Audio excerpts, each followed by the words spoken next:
दादू यार मुझे समझ नहीं आ रहा कि कैसे शेयर की प्राइस फ्लक्चुएट होती है दादू। ये last traded price current market price क्या होती है दादू? बेटा एक बात बता, तुझे India versus Australia ODI world cup final का टिकट मिला था या नहीं? दादू क्यों दिल दुखा रहे हो यार, टिकट कब आए और कब सोल्ड आउट हो गए पता ही नहीं लगा। बेटा तुझे पता भी लग जाता तो तेरे पिताजी भी टिकट्स नहीं ले पाते। देख बेटा, सबसे पहले फटाफट से ये डिस्कस कर लेते हैं कि लास्ट ट्रेडेड प्राइस और करंट मार्केट प्राइस क्या होते हैं, उसके बाद हम आगे डिस्कस करते हैं। बेटा लेट सपोज तू एप्पल्स लेने मार्केट में जाता है और वहाँ शॉपकीपर तुझे बोलता है एप्पल का भाव 100 रुपीज पर केजी है। बेटा इस 100 रुपीज पर केजी को आस्क बोलेंगे। बेटा तू बोलता है कि नहीं, मैं 95 रुपीज पर केजी में ही एप्पल्स खरीदूंगा। इस 95 रुपीज को बिड प्राइस कहेंगे क्योंकि तूने 95 रुपीज की बोली लगाई है। बेटा अब शॉपकीपर तुझे बोलता है कि भाई साहब, लास्ट कस्टमर को मैंने 105 रुपए पर केजी में एप्पल्स सेल किए। That means apples last time 105 रुपए पे ट्रेड हुए हैं, इसलिए इस 105 रुपए को लास्ट ट्रेडेड प्राइस बोलेंगे।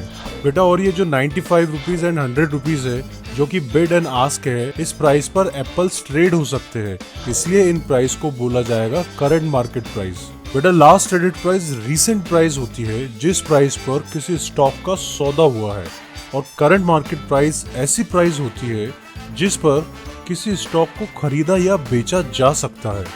Wow Dadu, it was so simple. चल बेटा अब मुद्दे की बात पर आते हैं। तो जैसा कि सबको पता था कि world cup final India versus Australia Narendra Modi stadium Ahmedabad में खेला गया था। यहाँ पर सीटिंग कैपेसिटी मान के चलते हैं 1,30,000 है। That means supply of the tickets 1,30,000, और मेरे हिसाब से उस समय फाइनल मैच को लगभग 10 करोड़ लोग देखना चाहते थे।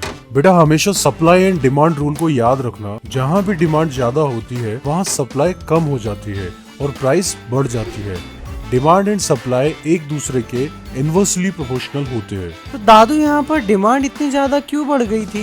बेटा टीम इंडिया की ताबड़तोड़ परफॉर्मेंस और टीम इंडिया का सेमीफाइनल जीतना। इंडिया सेमीफाइनल भी जीत गई थी और सब इंडिया को वर्ल्ड कप लिफ्ट करते हुए देखना चाहते थे, and that's the only reason for raising the demand of tickets. Let's suppose अभी इंडिया लीग मैचेस खेल रही है और इंडिया की परफॉर्मेंस काफी अच्छी है। अभी इंडिया सेमीफाइनल या नॉकआउट मैच की साइड नहीं गई है। बेटा इस केस में फाइनल मैच के ticket price let's suppose 3500 rupees है, और तूने 3500 रुपए पे वर्ल्ड कप फाइनल का एक टिकट पहले ही बुक कर लिया और अब टिकट्स सोल्ड आउट हो जाते हैं। बेटा यहाँ पर टिकट की लास्ट ट्रेडेड प्राइस है 3500 रुपीज। अब इंडिया की परफॉर्मेंस और बेटर होती जाती है और टीम इंडिया लीग मैचेस जीतती जाती है, और जनता एक अनुमान लगाती है कि इस बार वर्ल्ड कप फाइनल तो इंडिया ही लिफ्ट करेगी, और इसी के साथ फाइनल मैच के टिकट्स की डिमांड जनरेट होती है और ब्लैक में सेकेंडरी मार्केट में इन टिकट्स की बोली लगना चालू हो जाती है। बेटा अब तुझे पता लगता है कि तूने जिस टिकट को सिर्फ 3500 रुपीज में खरीदा था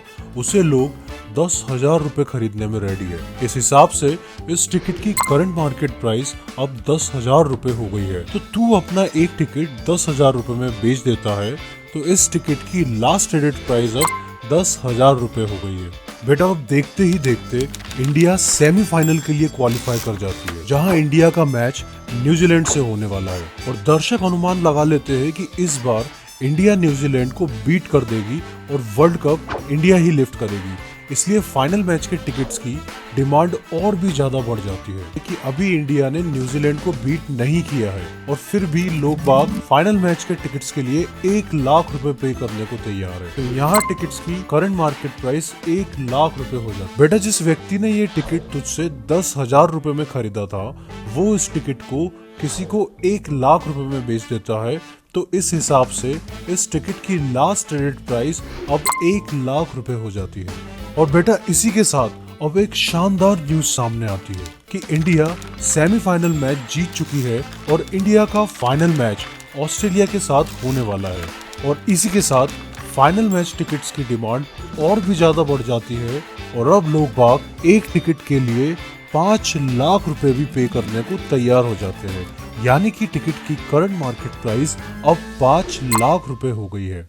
इसी के साथ अब जिस व्यक्ति ने इस टिकट को 1,00,000 रुपए में खरीदा था, अब वो सोच लेता है कि भैया अपन तो मैच टीवी पर ही देख लेंगे, और वो व्यक्ति टिकट को 5 लाख रुपए में बेच देता है।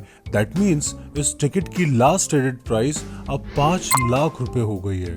वाह दादू क्या होता अगर इंडिया सेमीफाइनल मैच हार जाती तो? बेटा इस केस में कोई भी इंडियंस टिकट्स नहीं लेना चाहता और एकदम से डिमांड गिर जाती। जैसे ही डिमांड गिरती उस टिकट्स की प्राइस भी गिर जाती। हो सकता है कि उस टिकट की करंट मार्केट प्राइस वापस 3500 पे हो जाती। दैट मीन्स जिसने ये टिकट 1 लाख रुपए में खरीदा था उसे ऑलमोस्ट 96,500 रुपीज का लॉस बेयर करना पड़ता।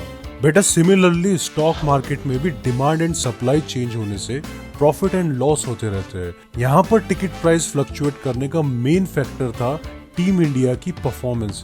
ऐसे ही किसी भी कंपनी के शेयर की प्राइस फ्लक्चुएट करने के ये फैक्टर्स होते हैं और इन्हीं फैक्टर्स के कारण डिमांड एंड सप्लाई जनरेट होती है जिससे कि किसी भी शेयर की प्राइस फ्लक्चुएट होती है। दादू यार ये निफ्टी बैंक निफ्टी क्या होते हैं?